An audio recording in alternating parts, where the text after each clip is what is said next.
Om Swastiastu. Perkenalkan, nama saya Iketu Sucipta, NIM 1817041083. Pada kesempatan kali ini, saya akan mempresentasikan bisnis plan saya yang berjudul Gaduh Street Food. Street food merupakan usaha dagang yang bergerak pada bidang industri makanan dan minuman. Usaha dagang ini merupakan badan usaha yang baru dibentuk atau berbentuk rintisan. Produk yang ditawarkan adalah produk olahan frozen food. Tujuan dari dibentuknya usaha ini adalah untuk memberikan pelayanan makanan dan minuman yang memiliki cita rasa yang lezat dan juga untuk meningkatkan kesejahteraan karyawan serta untuk mendapatkan profit. Alasan dari dibentuknya usaha ini adalah karena adanya pandemi COVID-19 yang mewabah dan telah banyak mengubah perilaku masyarakat. Masyarakat dipaksa untuk tetap berada di rumah. Ditambah lagi bahwa akhir November hingga memasuki periode Desember, intensitas hujan cukup tinggi yang menyebabkan udara terasa sangat dingin. Oleh sebab itu, ini juga akan memicu kelaparan dari masyarakat. Oleh sebab itu, usaha ini muncul untuk menemani masyarakat dikala menghabiskan waktu di rumah dan menikmati hujan. Kemudian ada visi dan misi dari Gaduh Street Food. Yang pertama adalah visi.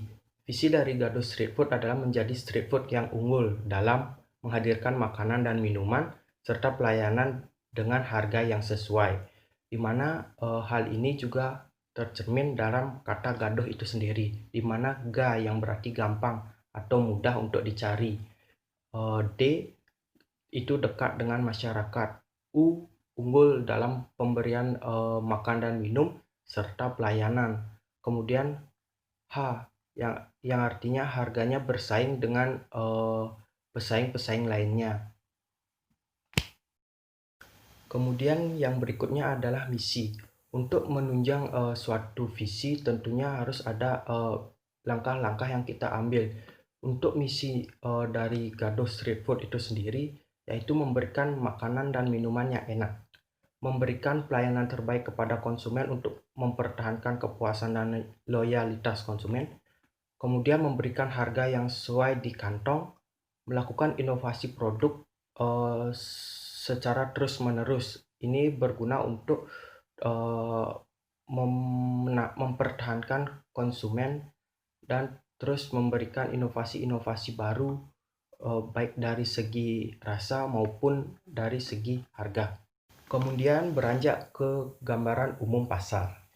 Nah, masyarakat Bualu adalah masyarakat yang gemar berkumpul sembari menikmati cemilan di waktu-waktu luang, baik itu dengan saudara, teman, ataupun rekan kerjanya. Tempat berkumpul pada umumnya di warung-warung di seputaran desa.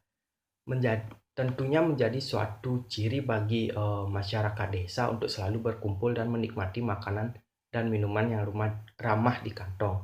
Ditambah lagi dengan merebaknya pandemi COVID-19, ini yang menyebabkan turunnya perekonomian dari masyarakat itu sendiri.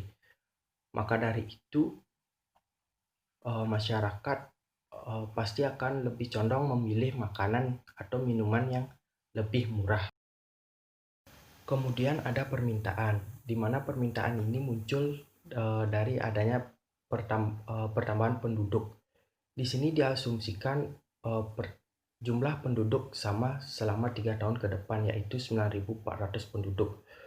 Nah, dari 9.400 penduduk itu diasumsikan bahwa 50% akan memberikan permintaan. Jadi jumlah permintaan selama 3 tahun ke depan itu sebesar 4.700 porsi per tahun. Yang berikutnya adalah penawaran, di mana penawaran ini disesuaikan dengan jumlah permintaan yang sudah tadi diperkirakan dan juga keadaan ekonomi dari masyarakat.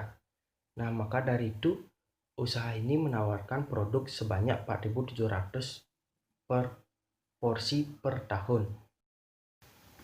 Yang berikutnya adalah strategi pemasaran perusahaan dan pesaing. Yang pertama adalah segi produk.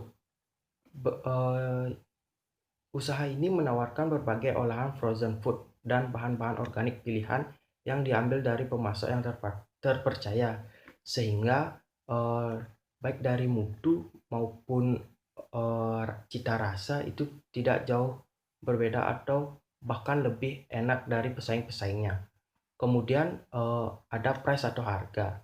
Di sini kami 5 produk andalan dari usaha ini adalah kondok yang seharga 15.000, sotang seharga 15.000, kebab seharga 13.000, sosis bakar seharga 12.000, dan kentang seharga 7.000, di mana semua harga ini merupakan harga-harga yang relatif sama bahkan lebih murah dari pesaing. Selanjutnya ada promosi. Sudah barang tentu setiap usaha itu memiliki cara promosi yang berbeda-beda agar produknya diketahui. Nah, dalam usaha ini kami menggunakan 2 cara promosi, yaitu melalui media cetak dan media elektronik, di mana media cetak berupa brosur dan spanduk, sementara media elektronik yaitu melalui sosial media baik dari Facebook maupun Instagram, dikarenakan dua media sosial itu merupakan dua media sosial yang paling sering dipergunakan oleh masyarakat di Desa Adat Walu. Kemudian ada placement atau pendistribusian. Cara kami mendistribusikan barang agar sampai ke konsumen adalah dengan cara membuka warung sederhana, kemudian dengan cara delivery dan pemesanan secara online melalui aplikasi online seperti GoFood. Yang selanjutnya adalah people atau tenaga kerja, di mana setiap usaha itu pasti memiliki tenaga kerja dan memiliki kriterianya masing-masing untuk setiap tenaga kerja. Nah, dalam usaha ini kami memiliki kriteria untuk tenaga kerja itu sendiri, yaitu jujur, disiplin, ramah tamah, bertanggung jawab, mampu bekerja secara tim maupun individu, dan tanggap. Di mana kriteria ini tentunya didesain agar konsumen merasa terpuaskan. Yang selanjutnya ada proses. Proses di sini adalah kegiatan yang dilakukan setiap karyawan untuk menarik konsumen untuk datang ke usaha ini, yaitu dengan cara pembersihan terhadap tempat makan yang dilakukan setiap kali konsumen selesai menikmati makanan dan minuman, dan selalu memastikan makanan dan minuman yang akan disajikan terbebas dari serangga. Kemudian ada physical evidence atau penampilan fisik yang dapat dilihat oleh konsumen.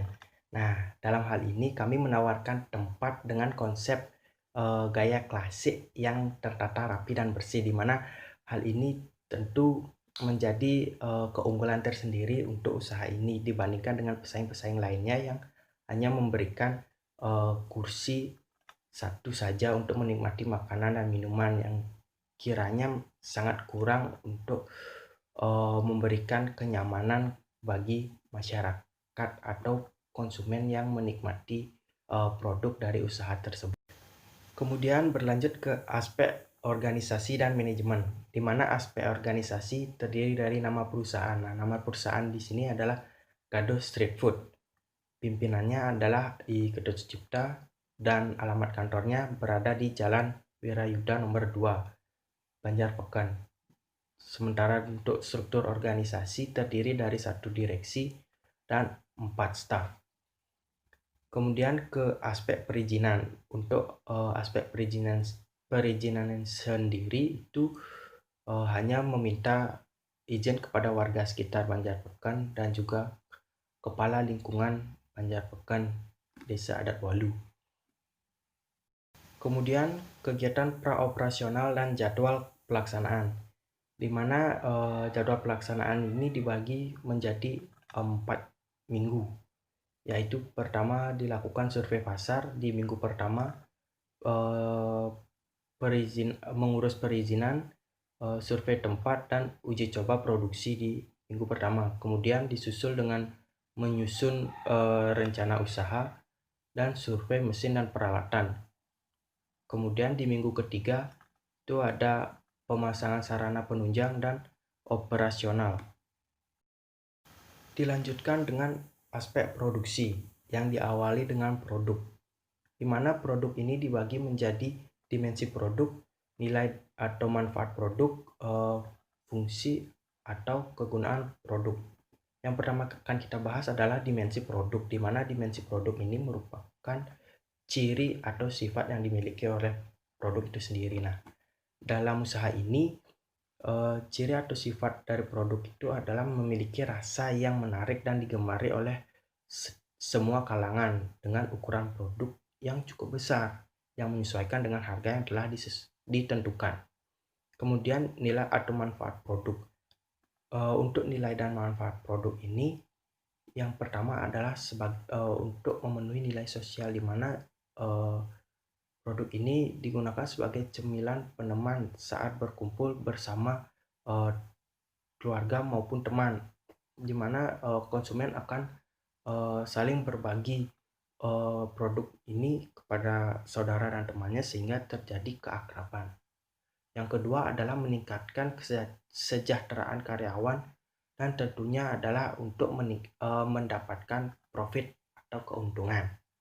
Yang selanjutnya ada kegunaan atau fungsi produk, yaitu adalah sebagai cemilan peneman masyarakat pada saat menghabiskan waktu luang, baik itu di luar maupun di dalam rumah, baik itu bersama teman, keluarga maupun rekan kerjanya. Berlanjut ke kapasitas produksi, seperti yang sudah dijabarkan sebelumnya di bagian permintaan dan penawaran, karena permintaan dan penawaran itu sebanyak 4.700 porsi per tahun. Jadi untuk kapasitas produksi atau produksi selama setahun ya itu menyesuaikan dengan hal tersebut, yaitu sebanyak 4.700 porsi per tahun. Kemudian terdapat tanah dan bangunan. Untuk lokasi dari usaha ini sendiri berada di pusat desa, yang mana itu dekat dengan kantor desa dan jalan utama menuju ITDC Nusa Dua. Hal ini juga mengindikasikan usaha ini sangat strategis karena berada di tengah-tengah desa. Dan dengan harga sewa bangunannya itu yang sebesar 500.000 per bulan. Hal ini juga karena berada di tengah-tengah desa dan berada di tengah hiruk pikuk aktivitas masyarakat, jadi usaha ini akan mudah untuk dijangkau oleh konsumen. Selanjutnya beralih ke mesin dan peralatan. Untuk menunjang suatu aktivitas di dalam suatu usaha, tentunya ada mesin dan peralatan, dan dalam usaha ini mesin dan peralatan yang dipergunakan adalah kompor sebanyak 1 unit, gas sebanyak 2 unit, gerobak 1 unit, meja 3 unit, kursi 12 unit, wajan 2 unit, pemanggang 1 unit, panci 2 unit. Kemudian ada keranjang saringan penggorengan 1 unit, pisau 1 unit, pisau 3 unit, talenan 3 unit, freezer 1 unit, dan kulkas 1 unit. Dengan total keseluruhan itu mencapai Rp11.306.000. Setelah mesin dan peralatan, terdapat juga bahan baku, yang mana dalam usaha ini menggunakan daging ayam 45 kg, sosis besar 450 biji, sosis kecil 900 biji, kentang 45 kg, tepung terigu 52,5 kg, tepung maizena 8 kg, pengembang 1 kg, lada bubuk setengah kg, telur 900 biji, garam 2 kg, susu cair 30 liter, tusuk sate 1350 biji, tepung roti setengah kg, minyak 60 liter, mayones 4 kg, saus sambal 2 jerigen, saus tomat 2 jerigen, tortilla 450 lembar, bawang bombay 15 kg, keju 1 kg, tomat 15 kg, daun selada 15 kg, dan lunchbox sebanyak 2.250 pieces. yang mana semua biaya bahan baku itu berjumlah Rp14.176.450, di mana harga-harga itu merupakan total harga itu merupakan harga biaya yang dibayarkan selama sebulan. Kemudian ada tenaga produksi atau tenaga kerja langsung. Nah, di dalam usaha ini kami menggunakan 4 tenaga kerja atau karyawan yang mana bertugas sebagai pelayan sekaligus pengantar pesanan ke konsumen yang telah memesan, di mana mereka akan dibayar secara harian dengan bayaran yaitu Rp35.000 dengan jumlah kerja per tahunnya itu selama 312 hari, di mana total keseluruhan dari upah tenaga kerjanya itu adalah sebesar Rp43.680.000. Kemudian masuk ke biaya umum usaha. Jenis biaya umum usaha yaitu pemeliharaan mesin dan peralatan sebesar Rp100.000, pemeliharaan bangunan sebesar Rp300.000, lalu pembayaran rekening listrik, air, telepon, dan internet itu sebanyak Rp1.500.000 dengan total biaya umum usaha itu sebesar Rp1.900.000. Berlanjut ke aspek keuangan, di mana untuk proyeksi keuangan itu yang pertama adalah sumber pendanaan. Sumber pendanaan dari usaha ini berasal dari pendanaan pribadi sebesar Rp3 juta. Untuk kebutuhan investasi sendiri, usaha ini memerlukan total kebutuhan investasi sebesar Rp17.384.000, yang mana itu diambil dari sewa bangunan sebesar rupiah, kemudian mesin dan peralatan Rp11.306.000 dan peralatan kantor sebanyak Rp78.000. Kemudian berlanjut ke analisa biaya tetap dan biaya variabel, di mana biaya tetap ini terdiri dari biaya gaji sebesar Rp43.680.000, sementara biaya variabel terdiri dari biaya bahan baku yaitu sebesar Rp14.176.450. Selanjutnya beranjak ke analisis kelayakan usaha, di mana analisis ini dilakukan untuk meninjau seberapa efektif suatu usaha yang akan dijalankan. Adapun analisis yang digunakan adalah payback period, di mana analisis ini didapat dari total investasi dibagi dengan hasil penjualan per tahun dikali 1 tahun atau 12 bulan, di mana payback period yang didapat adalah 3,41 dengan perhitungan bisa dilihat di PowerPoint. Itu berarti bahwa payback period atau pengembalian modal itu didapat setelah operasional berjalan selama 3-4 bulan. Kemudian dilakukan analisis keuntungan untuk mengetahui keuntungan dari usaha ini yang dilakukan dengan cara break even point dan contribution margin, di mana yang pertama adalah break even point atau BEP. Ini didapat dari biaya tetap dikurangi hasil penjualan dikurangi biaya variabel kali 100%, yang hasilnya adalah 93%, yang mengindikasikan bahwa titik impas baru akan didapat setelah penjualan mencapai 93%. Yang selanjutnya adalah contribution margin atau minimal penjualan, di mana minimal penjualan ini didapat dari biaya tetap ditambah laba per 1 dikurangi biaya variabel per hasil penjualan, di mana akumulasi dari semua itu menghasilkan minimal penjualan yaitu Rp60.939.675,325. yang artinya bahwa minimal penjualan yang harus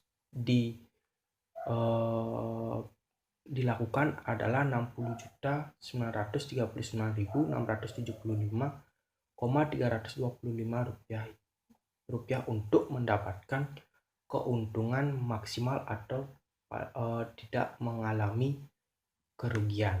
Demikianlah presentasi dari business plan Gaduh Street Food yang dapat saya jabarkan. Mohon maaf apabila ada salah-salah kata atau perbuatan yang saya lakukan. Akhirnya saya ucapkan terima kasih dan Param Santi.